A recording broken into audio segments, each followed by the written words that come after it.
You want me to go in and join? Yeah, go click the link that I sent out, and let's make sure that that's.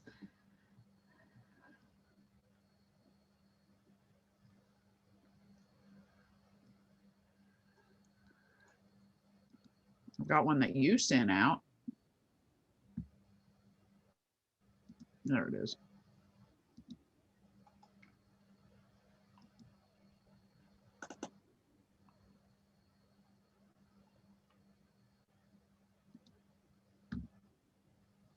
I'll have to leave this one.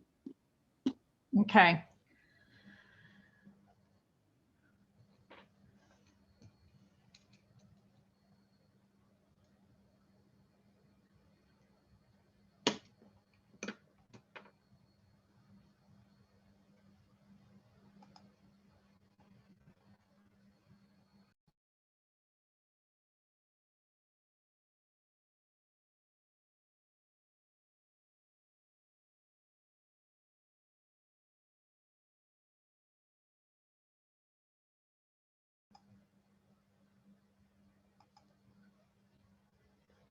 Okay, well, hello and welcome everyone. We're going to get started here in just a few minutes. According to my cell phone, it looks like we have about 3 or 4 minutes left, and then we'll get started.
Okay, well, according to my clock, it is straight up on the hour, so we're going to go ahead and get started.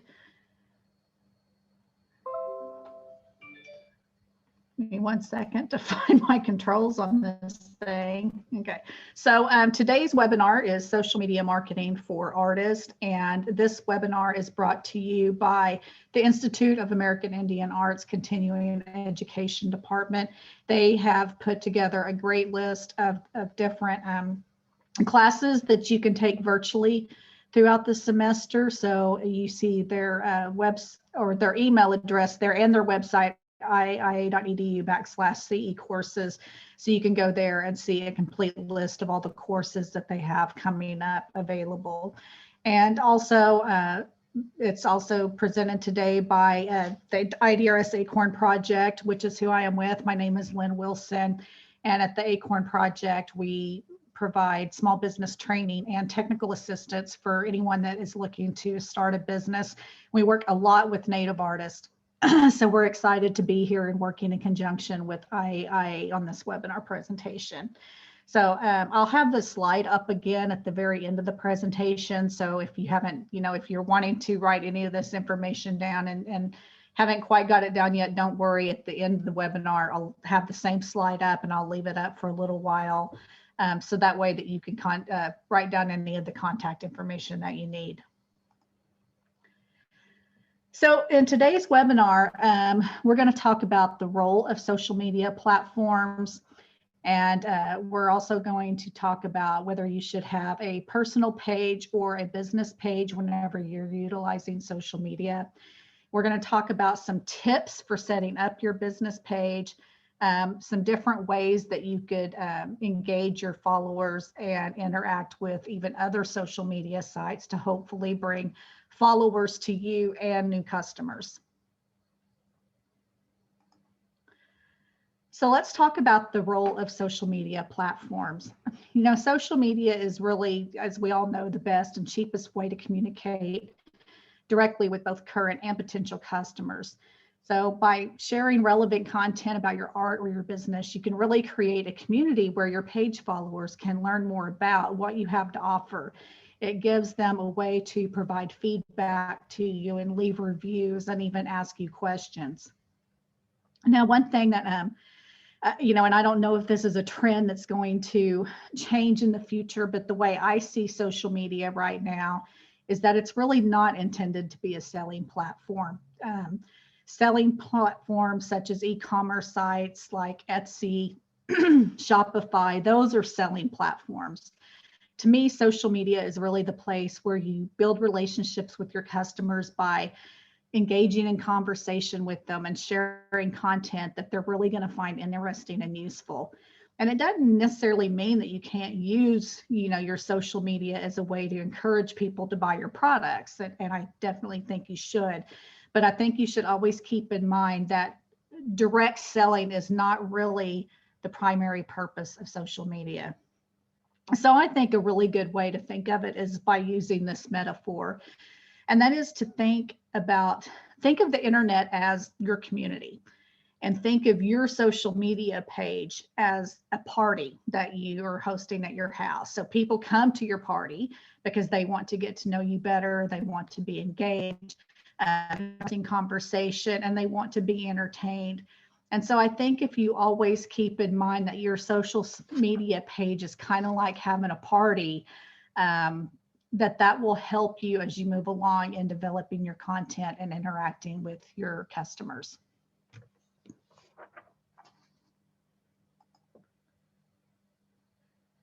All right, so now let's talk about business versus personal pages.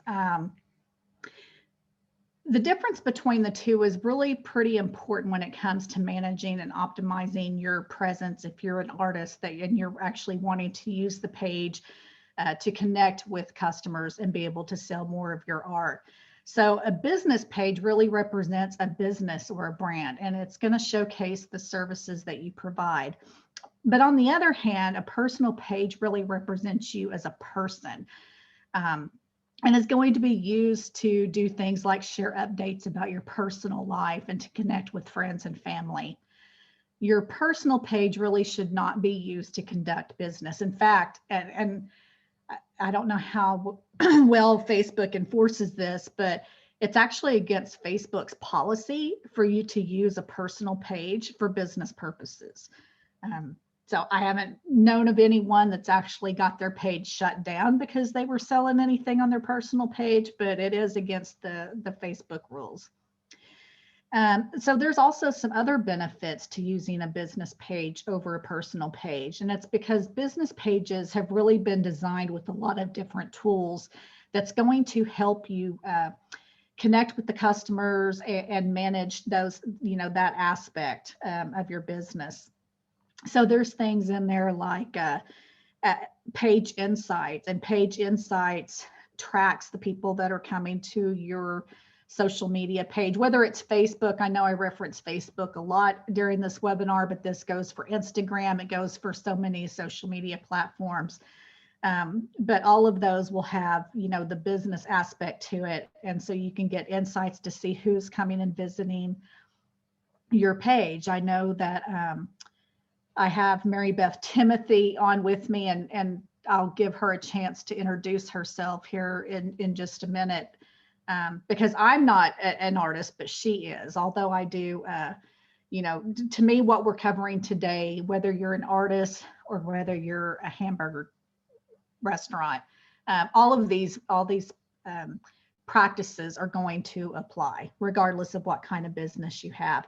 But I noticed that on Mary Beth's social media page, on her Facebook one in particular, that she has a significant number of women that follow her. That's probably the highest demographic that she has that's following her page. So those are the kinds of things that you're going to be able to find out if you have the business page versus the personal page. Another thing that I really love about the business pages is that it allows you to post or schedule posts.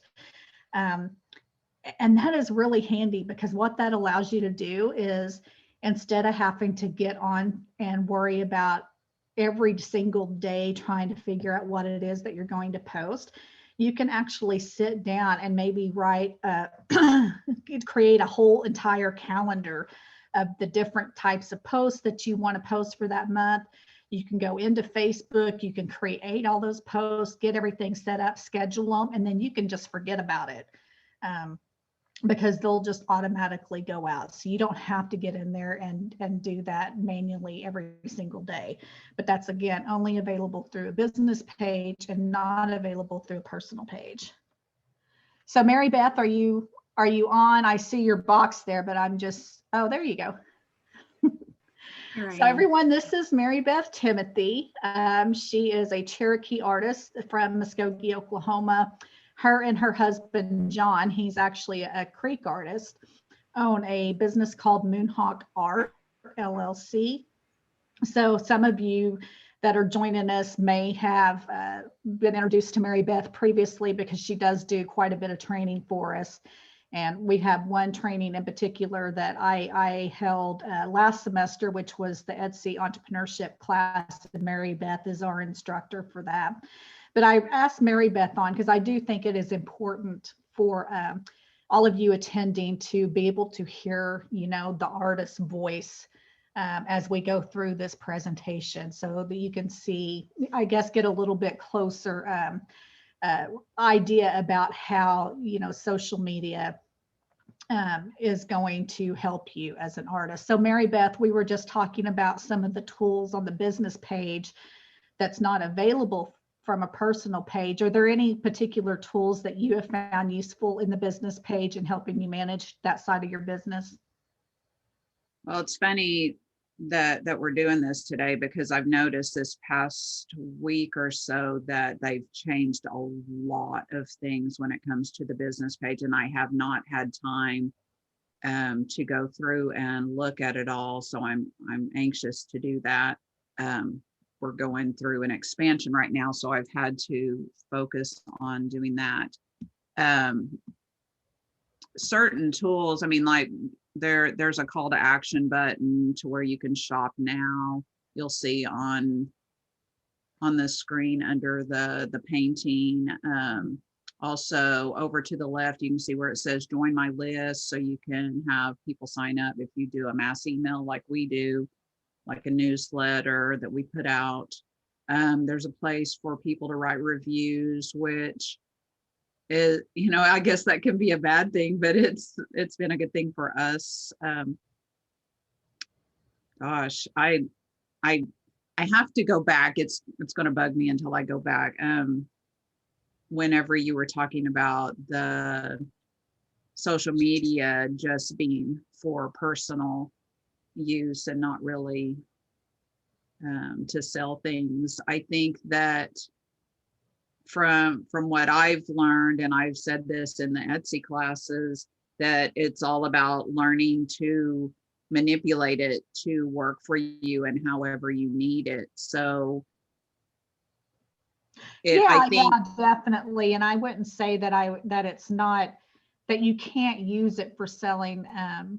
I do feel that social media it's a way of connecting with your customers and building relationships. So, exactly. and I And think it you makes do it a more little, personal, yeah, right? Because we have a lot of collectors that will, follow our personal pages, and I can connect with them. Like if I'm working on a piece and I see they're online, I can hit them up on Messenger because they're always asking me what I'm working on.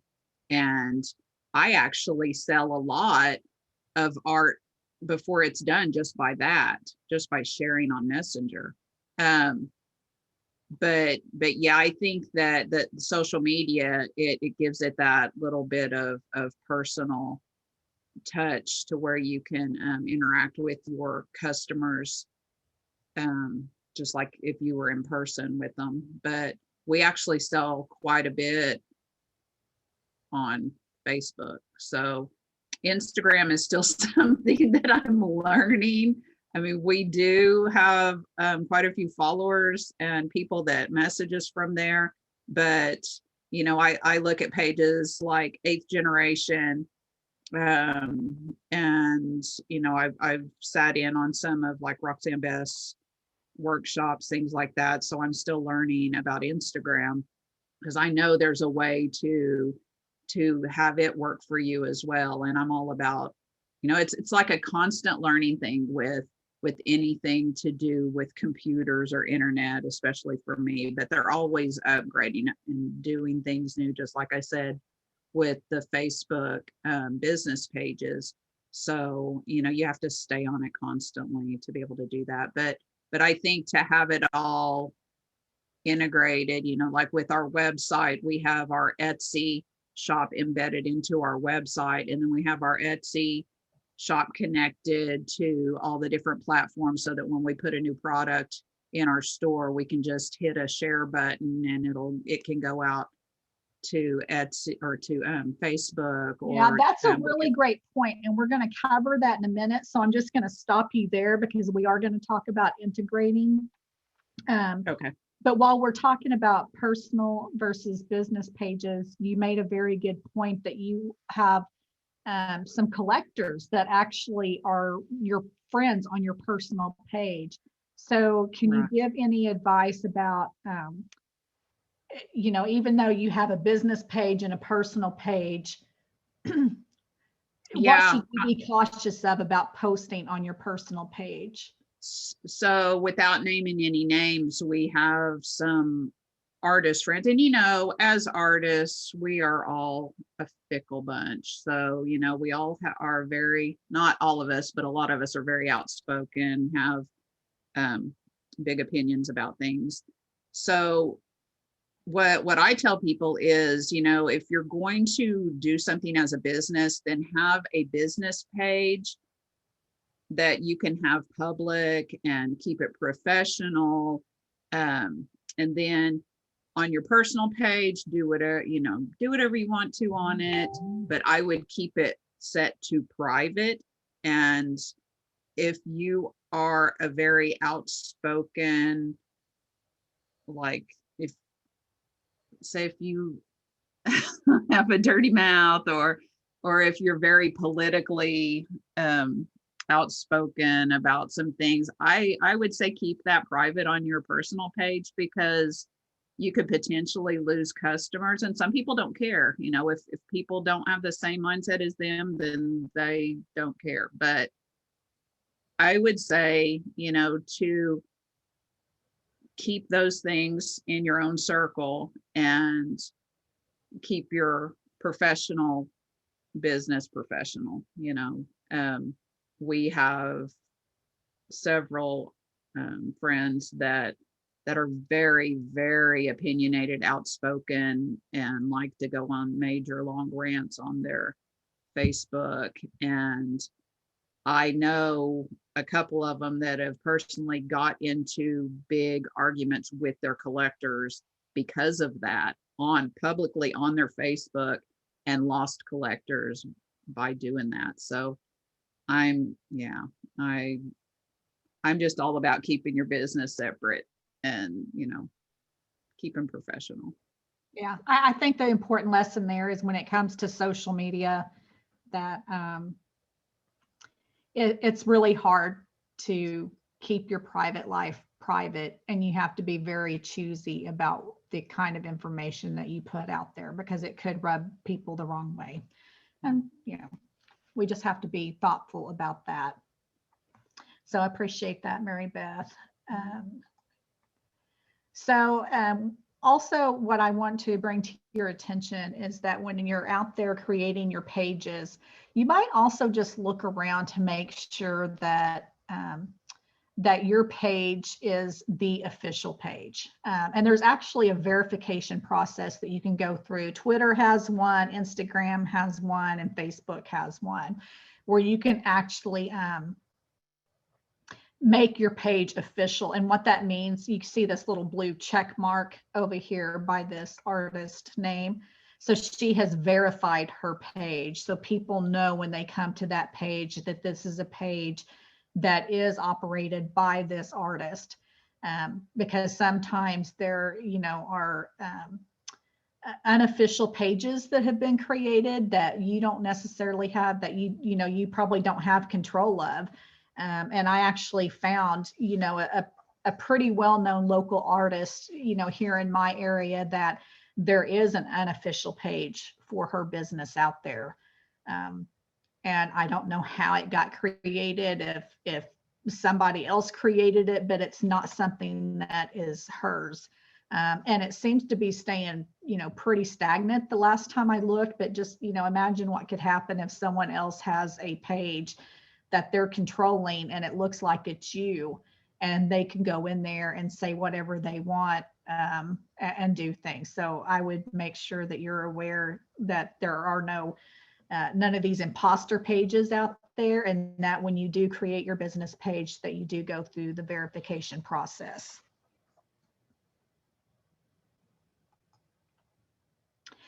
Also, when you set up your business page, I always think about like, you know, your business page being, I mean, we talked about your social media account being kind of like a party, but I also think about the page being kind of like your house, and you want it to look nice and be kept nice. So that when people do come over for your party, you know, that everything is in order and in place. And so you know, one thing that I've noticed is that for a lot of people, it's very hard for them to come up with a good cover photo. And I love this one that Mary Beth, it's not the one that she's currently using on her business page, but one that she has used in the past, depicting one of her pieces of art that she had created recently for our Cherokee Museum. And I think it's just lovely. I mean, you can definitely tell when you go to that page that you know that she is an artist, and you can even see, you know, kind of what her medium is and stuff that she's using. So I think it's really important to make sure that you're picking that good cover photo, because a lot of people have a really difficult time with that. Can I chime in on this? Yes, you sure can. Okay, so what we usually do on ours is in between shows or whatever, we choose a piece of art to go for our cover photo. And sometimes it'll look more like a business card. It'll have our information on it, but not necessarily. But if we have shows coming up, and we have social media flyers that they've given us for those events, then I'll try to put that, even if it's in a slideshow or, where you can look at different ones on your cover photo, I'll put that as our cover. So as soon as people go to our page, they can see, oh, they've got an event coming up. They don't necessarily even have to go into our page and look for it.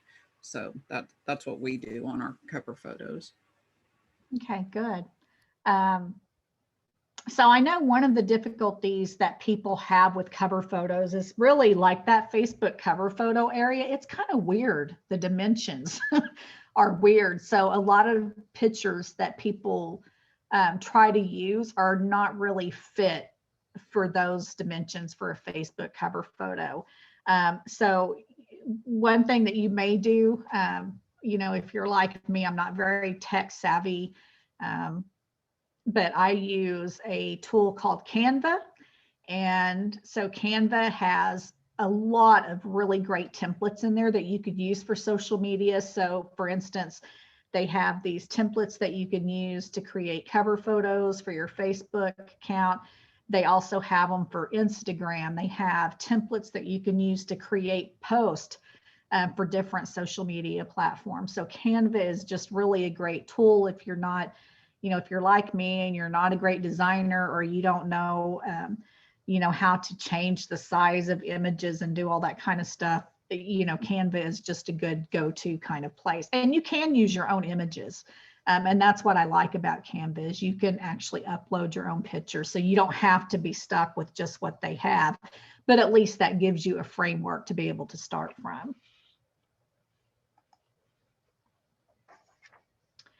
So also, whenever you're setting up your business page, make sure that you're really completing everything, making sure that, that you have a description about your business. And I don't know what it is for Instagram. I think for Facebook, it's like 155 characters. But think of it as kind of like a clear and simple elevator pitch that tells people, about your business.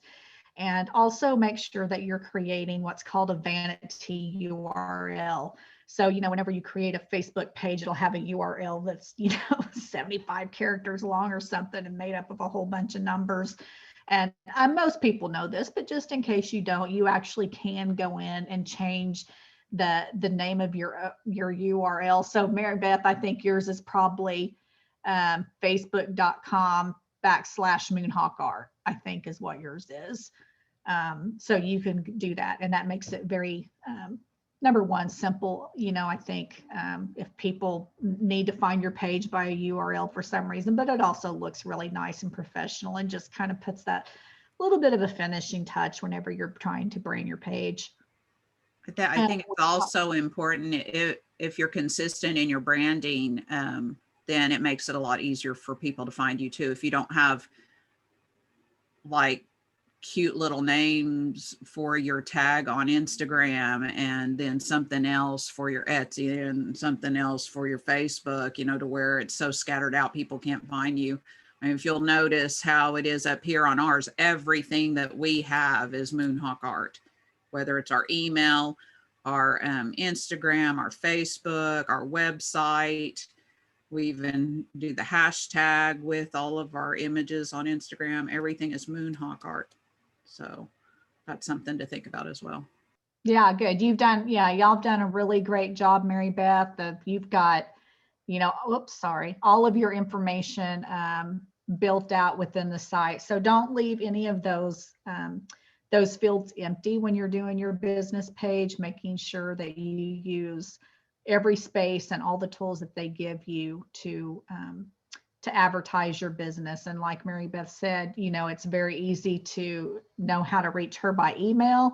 You can see here exactly to be able to go right to their website. As we saw from the front part of her page, she has a shop now button, which automatically is going to take people right to her Etsy shop. So John and Mary Beth have done a good job at making their Facebook business page work for them. Something else that you might consider, as an artist is to create a nice gallery with your images. So this one is, the artist is Ellen Brenneman, and I'm using her quite a bit in this presentation as an example too, because Ellen also does an excellent job at utilizing social media. So you can see here, all the nice images that she has, and everything seems to have, kind of a consistent look, and she's done a great job at making sure the photos all correct size. So I think a gallery is just a really nice addition to your Facebook page. So let's talk too about copyright, because this is a question I know a lot of people, that a lot of clients come to us for, is because they're like, well, how do I copyright my art? Because I don't want anyone to steal it. So before, I'm going to let Mary Beth mostly talk about this, but I will say this: you can get your artwork copyrighted. But of course, a copyright is only as good as your ability to enforce it. So, if someone has stolen an image or something, using it inappropriately without your permission, I think the first thing you need to do is, first of all, go out there and ask them, please quit using this image. You may even have to get, an attorney to write a, cease and desist. Thank you. I was going to say deceased and insist. I knew that wasn't right, so I'm like, or they will be deceased. But in the end, if someone just absolutely will not quit using your image, then you're going to have to come up with money to hire an attorney and fight them. And that's just something a lot of artists are not able to do. So just know that a copyright is there, but if you don't have the money to enforce it, that, it doesn't mean that it's going to totally protect you. So Mary Beth, what advice do you have for anyone that is worried about their images getting stolen? And do you know of this happening to anyone? Oh yeah. So most artists that I know, especially if you're producing a lot of art, then that runs into a lot of money to try to go in and pay to have it officially copyrighted, right? So my advice to you is, whenever you have an image finished, publish it somehow, put it out on social media, send it out in, if you do an email newsletter, get that image out there immediately so that you will have proof that it's yours. If something does happen and there's a question about it, make sure that your signature is on it always. But, a lot of people say, well, you need to put watermarks or, do something across it. There's, if somebody wants to steal your image, there's ways of getting around all of that. So one thing that has been suggested that you can do whenever you're posting it online is to do it at 75 DPI. That way it shows up clear on the computer, but if somebody tries to print it out, then it's pretty, pixelated, pretty fuzzy. So that's one thing. The other thing is help to police each other. Lynn was talking about, well, you'd have to go to a lawyer. Well, let me tell you, especially us Native peoples, whenever we get together, we can bring something down, and I've seen it happen. So there, several instances. I know there was an artist image that somebody actually published in their book without permission, and it started, coming out on social media. Different people had posted it onto our artist groups, and I'm in several of them, so I see this stuff all the time. But they bombarded that guy. They completely bombarded him until they pulled the books and they had to stop production on it. It was a big thing. I've also seen companies and what's really hard is when it's a foreign company. Usually there's nothing you can do about it. if they're, because I've seen them to where they produce like blankets, like big comforter sets and stuff with these native art images on them. And they've made it to where it's so hard to trace them back because it looks like it's from a US company because they have these distribution places and things in the US. But, after you do your investigation, it's usually foreign. And I don't know if there's anything that can be done if that happens. But the companies that are selling it online, I've seen a lot of people to where they'll just keep bombarding, and they will, keep posting on their pages and calling the numbers and sending emails until they finally stop putting it out. So I've seen them bring them down, so it can happen. So, as artists, I feel like it's our duty to help each other and help police it to where if you see, just like Dana Tiger is a good friend of mine, and I had moved into a little townhouse and I was looking for a native design rug to go in my living room. So I was looking online, I was scrolling through this one page, and all of a sudden I see this rug and it has her warrior women image on it. And I mean, it was obvious it was her image. It had a different name, didn't have her name connected to it. And I was like, I wonder when she started doing that, when she started selling that, And so I contacted her and sent her a picture, and she was like, what the heck are you talking about? She had no clue.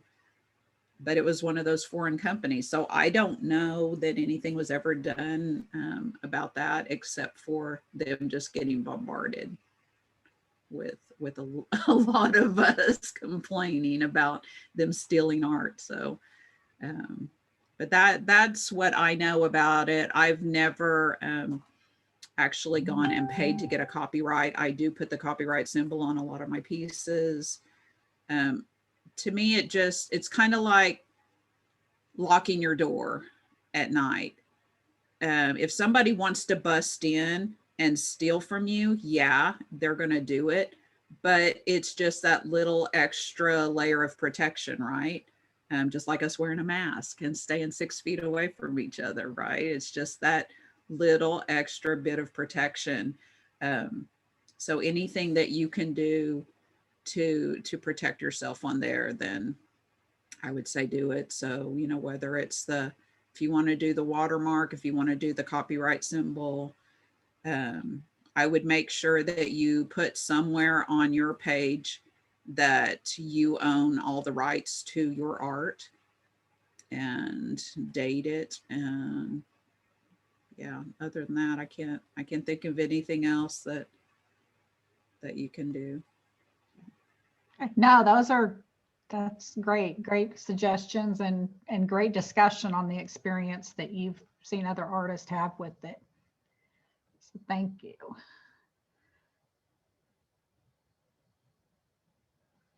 I'm just trying to find my controls again. They disappear here on Zoom. It drives me nuts. Instead of, I was going to actually screen share Ellen Brenneman's live Facebook page because there was some video content and stuff on there that I wanted to show you, but I do have it kind of static in slides, and I think we're just going to stick with that just because we still have a little bit to talk about. And Jeff, I did see your question, so we'll wait until the end of the presentation to answer any of the questions that you guys have. So if you do end up having a question, just go ahead and type it into the chat box. And then we'll answer those questions at the end of the presentation. But I wanted to talk to you now about, unique ways to engage your fans on your social media. And like I said, on her live page, this is actually a video. So Ellen Brenneman, as you could see from her images previously, she's very inspired by wildlife, just as Mary Beth is. So Mary Beth does a lot of wildlife art. But one thing Ellen has is she has this fantastic camera that she uses in her backyard, critter cams or whatever you want to call them. My husband uses them for deer hunting. But she often shares you know, video footage from her cameras that she has out in her yard, because she has quite a few unique creatures coming to visit her house, like this fox. And so that's just always kind of a fun thing that she shares on her page that I personally, you know, enjoy. I think it's interesting.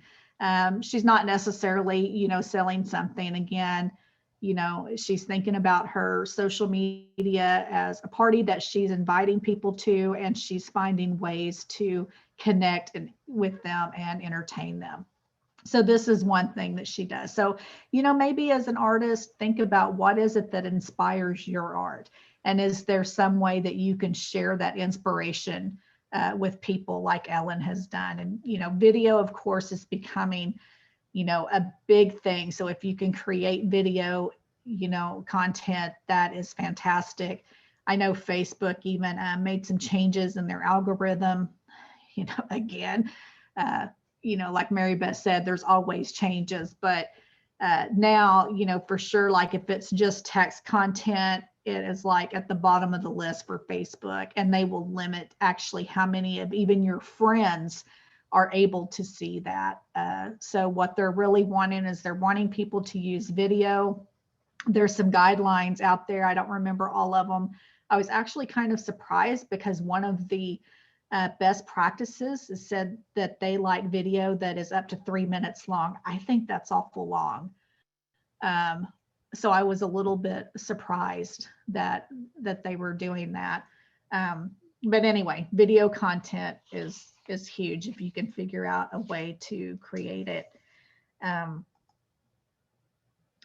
Another thing that she does with video, this is actually a time lapse. So she does a lot of recording of her actually producing her art as a time lapse video. And I've noticed that on her page that gets a whole lot of likes, and people really engage with that because it's just very interesting to watch.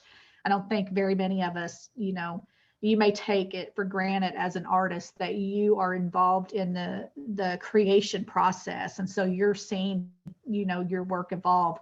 But for people like me, all I'm doing is I'm buying the end product. So to be able to go onto Ellen's page and actually watch her creation process is just amazing to me.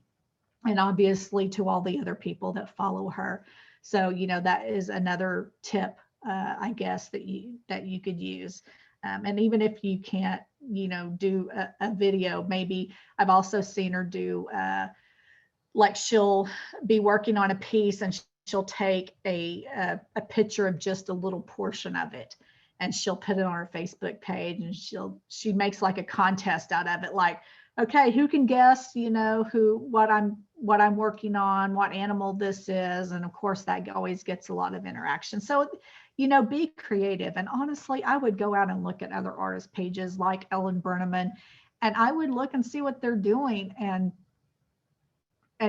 copy their methods, you know, not copy their work, but, you know, see what's working for them, and then put that to work in your own Facebook page or Instagram or whatever social media it is that you're using.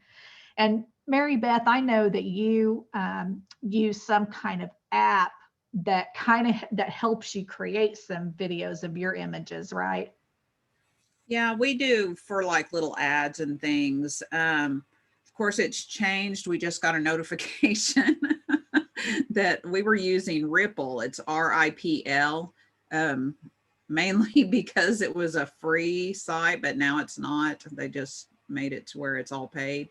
But there's so many of those little apps out there, video making apps, to where all you have to do is upload photos, and it's pretty much just like a little slideshow. You can add music, you can add wording to it, change the fonts, change the color backgrounds, you know, all kinds of add little, I don't know, little movement type stuff on there. So, and you can pick how the slideshow goes, whether it's like fade in and out or drops in or pops in. So there's a lot. And I think Canva actually has that too, don't they? I a video haven't played part. much with their video tools, but I'm sure that they do. Like Canva is Yeah, I good. just downloaded Canva because Roxanne had suggested it, so I haven't really messed with it yet. But since Ripple started charging, I'm gonna look for other different video platforms to work with. But like I said, there's so many of them. If you type it into your Play Store, free video maker or ad maker, then video ad maker, then there's a lot out there. So Yeah, and on they can be Canva, really fun. And like with Ripple, I don't know how many of the other ones do that. They're really good about setting up themes or, for different holidays that are coming up, giving you suggestions. Like they have like a hashtag follow me Friday, things like that. So when they did that, we did all of our social media, how people can find us, on social media, and put all of that on there. So just all kinds of stuff. good. Yeah, and I do know like with Canva, they have a free version. And you can do quite a bit in the free version. I don't know if you can do the video stuff in the free version. But that's how a lot of those apps are. They have like a free version, and then if you really want the cool stuff and all the other assets that come with it, especially it's cool. It's cool too to do like when there's holidays and stuff like that. Just like say if Mother's Day was coming up, then we could do a little promotion with just like our little spring collections. And then of course now Christmas is coming up, so stocking stuffer type stuff. So if you do something specific to any time of year, or any specialty type thing that you can utilize in your videos. So yeah, it's great. Thank you, Mary Beth. Something else that Ellen does that I think is kind of a good way to engage people. And so actually this is a little bit of a selling post. And that's why I say, that it's not that you can't sell on social media, but it's good if you can find, kind of a unique way to do it. And so what she actually did was she created a contest that was giving away one of her yearly calendars. And you can't see it because I couldn't get it all to fit on the slide. But if you click on, if you read on down, it would say, even if you don't win a calendar, if I have, I have some left. If you would like to, order some, here's what you do. But it wasn't like a hard selling post. It's a contest post. So she's giving it away and having people interact. And then letting people know, on further down below that if they want to just outright purchase one, that they can. And one thing I will tell you about Facebook contest, used to, they would allow you to do a contest where you could make it a requirement to share your post with your friends as part of the contest rules. You cannot do that now. So if you create a contest and you make part of the requirements for entering the contest that you have to share that post onto your own social media page, Facebook will take you out. So they don't like that. So just know that you just make sure and read up on the rules for doing a Facebook contest. But that's something that I think was a unique post that I like that Ellen did. And Mary Beth, something that I've actually seen you do in the past too, which I really love, is encouraging people to post photos of them with your art. So like I know John has like an image, the Res Car Hop, that is on the apron, the red apron, and t-shirts and different things. So yeah, when I was doing the Ripple videos, I would do every once in a while do a supermodel Saturday. So anybody that had sent us pictures, and it didn't even have to show their face, if they just sent pictures of their arm with the bracelets on, or them wearing the t-shirts, or even standing holding a piece of art from, like when we were at an art show, then I would throw them in there. So yeah, it was pretty fun. Or I'd even tell people if they want to be included in the supermodel, if they wanted to be a supermodel on Saturday, then to send a picture. So it was fun. A lot of people enjoyed that. So Yeah. I want to go back while I'm thinking about it. Okay. I'm sorry. Back when we were talking about having a personal page and a business page, and not intertwining them, I think that even though you want to keep your business professional and everything, that doesn't mean you can't share your business stuff onto your personal, because there could be lots of people, potential customers in your personal page that would be interested in buying. So you can always share, like if you have like a new image or new product or whatever, you can always share that onto your personal page. So we're not saying don't ever mix them. It's just you don't want to bleed too much of your personal into your professional. Does that make sense? Good way. That's a good way to put it. Yeah, good way.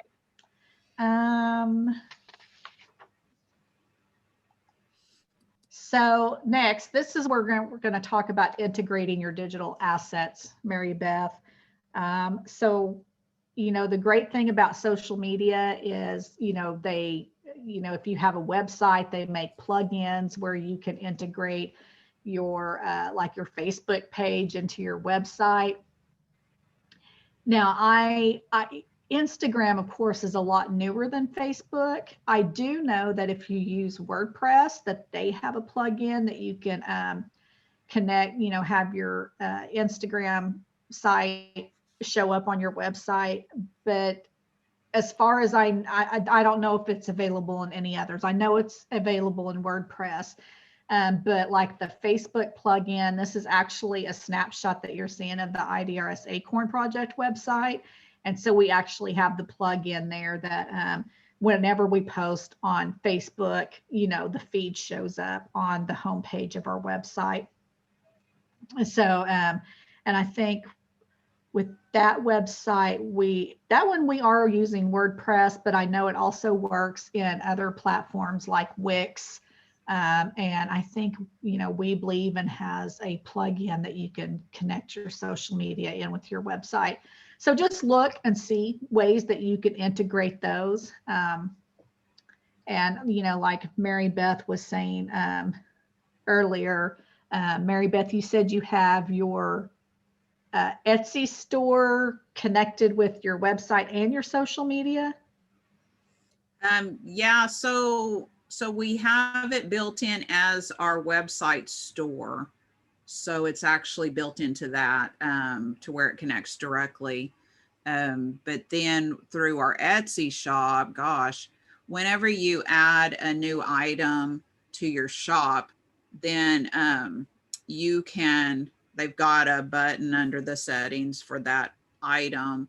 You can click share and it pops up to where you can put it on Pinterest if you have a Pinterest page, to where people can pin it and they can go directly to your shop from Pinterest. You can share it on Facebook. They also have it to where you can just copy the link for that particular item. And a lot of times, instead of just sharing it straight over to Facebook, I'll copy the link and put on there. And that way I can, write out something, some kind of story to go with the call to action on it, to draw people's attention. So, but yeah, and any platforms like that, like Etsy, there's so many different integrations you can use. Like if you do art shows or craft shows, or I don't know what all of you do, but we use Square to receive credit cards, right? And so there's a place in Etsy to where you can integrate your Etsy store inventory in with your Square. So say if I went ahead and, because before, if we had something that we had listed in our Etsy store, we would leave it at home. We wouldn't take it with us to shows because we didn't want to get confused and, end up overselling something, right? And so then once we found out we could integrate our Square with that, so then we could take everything with us. And if we sold 5 t-shirts in person, then, and we run it through that Square, even whether it's cash or not, you can still do it on your Square. and it would pull it out of your inventory. So it's automatically taken care of. You don't have to worry about it. So there's, you know, QuickBooks integrations there, you know, if you're more number savvy than I am not a good bookkeeper, but there's so many different things like that, inventory type software that you can integrate. And that's all with Etsy. Now I know that with a lot of, like Lynn was saying, with a lot of the websites nowadays, there's places for you to integrate with a lot of these things. You just have to look in the back end of whatever your website is to see. So Mary Beth, do you think it's really helped you make sales, like by having that shop now button on your social media page? Oh yeah. Yeah. I think every little bit that we've been doing though has, so, you know, I can't tell you which has helped us the most. I think that just doing research has been the biggest help, just by going through and seeing what others are doing, and not, like I said, not stealing stuff, but just getting ideas, getting inspiration. If you do a selling platform like Etsy or Shopify or any of those, I would suggest going in and looking at other shops that are similar to what you sell and see how they do their photography, their pricing, their bios, you know, if their policies, and that's important too. If you do any kind of online selling platform, you need to make sure and have your policies set up. But yeah, always that call to action, no matter what social media you're using, is tremendous, I think. Yeah, and you know, I keep looking at the clock because I'm just like, oh my goodness, that we still got, you know, some more great information. But you know, one of the reasons why we're doing this presentation is obviously to help people connect with potential customers to be able to sell their artwork. And especially during a time like we're experiencing, you know, with the pandemic, and because, you know, as you know, even yourself, you know, you've always relied, you know, a lot on the art markets, the powwows, you know, those live face-to-face events to sell your work. But, you know, before the pandemic, you had really built up a strong online presence through your social media, and even, you know, creating an e-commerce store. So I think that it's important, you know, for you to share how that's been successful, because I know that. So can you just tell us, like, how do you think having the Etsy store and having a really good social media strategy and everything in place has helped you through the pandemic? Well, I know even just by having, and I'm going to be talking while I do this real quick, by even just having something like Etsy integrated with the website helped us tremendously, because just having our website store, we would get a little bit of traffic, but not really anything to brag about at all. It would mostly be people that we would drive there from Facebook, you know, but a lot of people would go on there and look, but they wouldn't necessarily buy. Well, when you've got these platforms such as Etsy, these are already platforms that are set up that are worldwide. I mean, it's like over 200 countries, you know, shop on Etsy. So they've already got their. If I show some of the analytics from your Etsy store, because I actually. Oh, go ahead. I was just going to read them. That's why I have my glasses on, because I was going to pull it off of there. But well, yeah, go ahead. Well, I thought I did.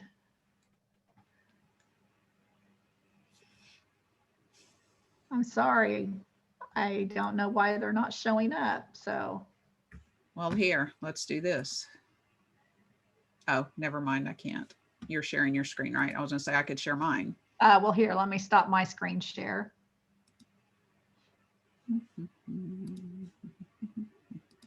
Excuse all the rest of the junk on here.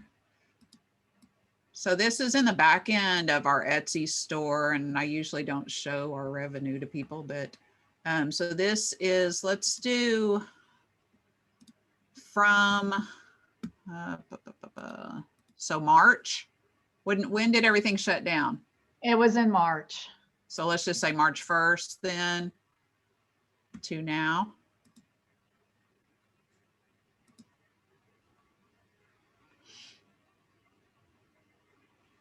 So our visits from that time, let's look at this. Okay, so this is compared to last year at that time.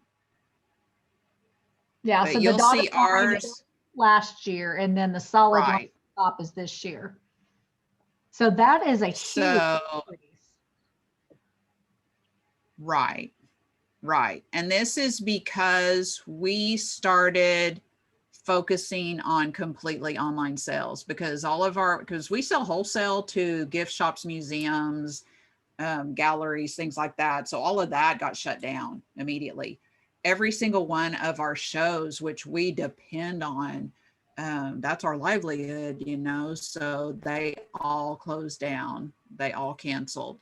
So we went into panic mode. And of course, we did apply for assistance. We did get the PPP, the Payroll Protection Plan. We got the EIDL, and it helped while we were trying to get things rolling.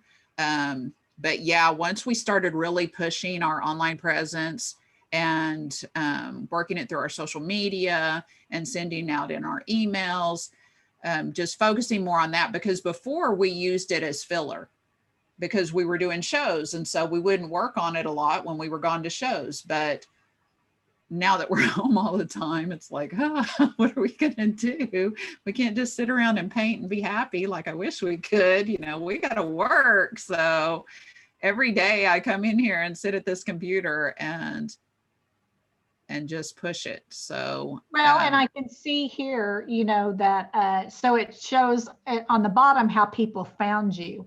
And since we're talking about social media, I'm going to point that out first, that 1,200 of the people that went to your Etsy store, that was directed from social media. And so I'm going to guess very much that was from your Moonhawk Art business page, that people were, you know, on your social media page and went to the Shop Now button, and that took them to the Etsy store. So I think that definitely shows, you know, by having a good social media site and having that integration where it takes them seamlessly to your e-commerce platform, is working for you.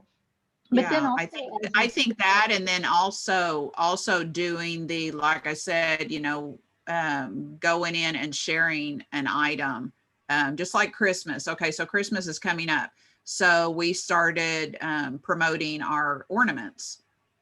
So I would share each one of them, and then I would do a collective to where, you know, if they missed one or two, then they could just see all of them at once. So, and then it, you know, put a link to where it goes directly back there to where they can order it. So. Okay, well, great. Thank you for sharing that, Mary Beth. I'm going to ask you to start doing screen sharing now so I can go back to the presentation.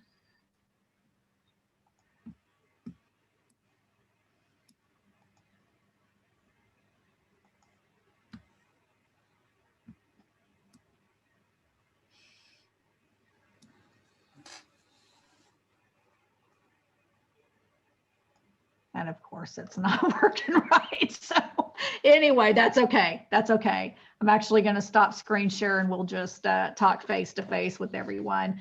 One of the last tips that I wanted to share is that interacting with other social media pages can also be a benefit. So, you know, Mary Beth, she does a lot of wildlife. She does a lot of, she has this really great series that she did on Oklahoma wildflowers.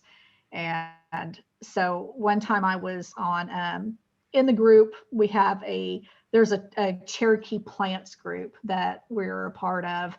And so I was in the group that day, and they were talking about this particular little flower called the Indian paintbrush.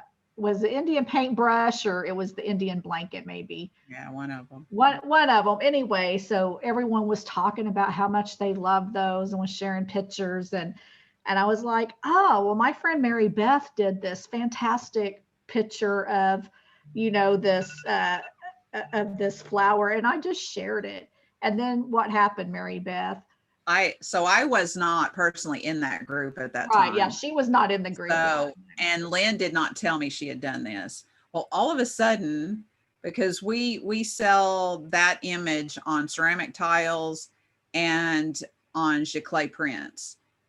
So all of a sudden we started getting order after order after order of the same thing. Every single order was the same. I was like, what the heck? Why are we getting all these orders for this one image? That is so weird, And I can't remember, did I just tell you that, or?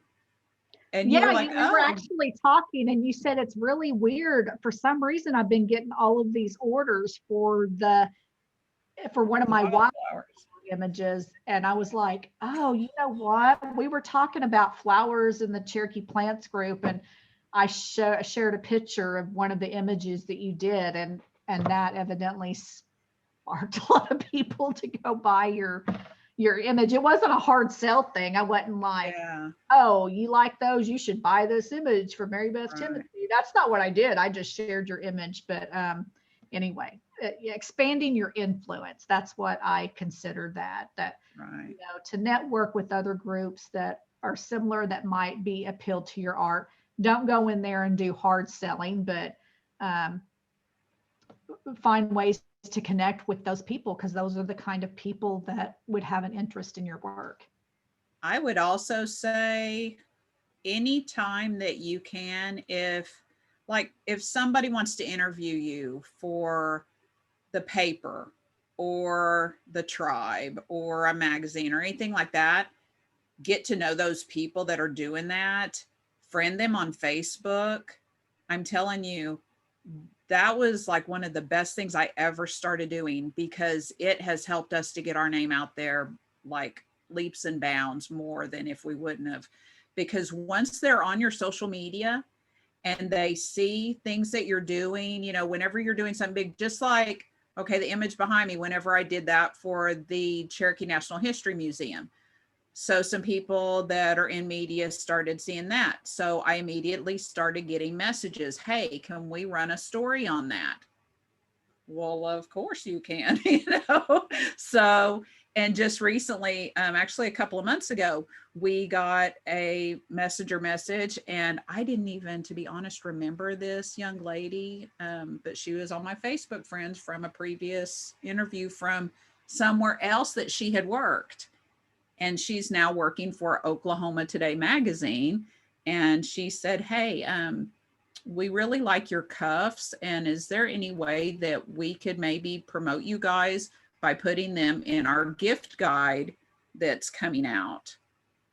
Of course you can. She said, it's no cost to you. We just want to add it to our gift guide. I was like, yes, of course you can.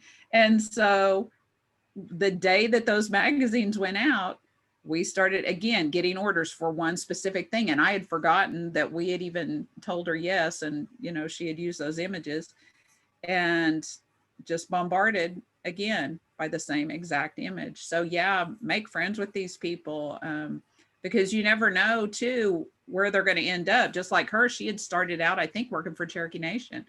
And another young man that had interviewed us for our local paper here started working for a Native business magazine, and they ran a feature on us last month.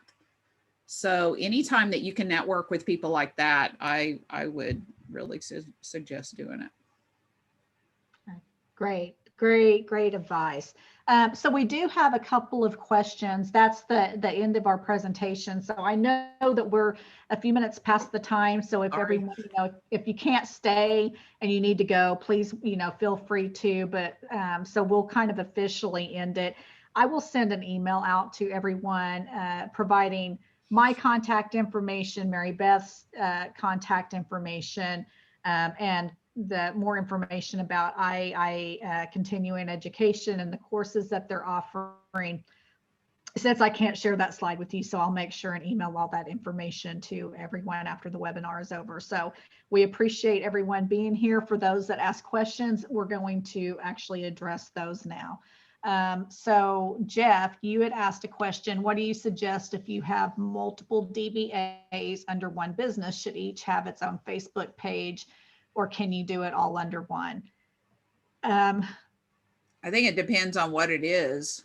Yeah, I mean, if it's something that I mean, if you're a lawyer and you're a painter, I mean, of course you don't want to have the same things on there, but if you're, say you do pottery and you do paintings and you dabble in collecting baseball cards and trading baseball cards or something like that. So I would probably do the pottery and the painting together, but maybe do a separate one for the cards. You know what I mean?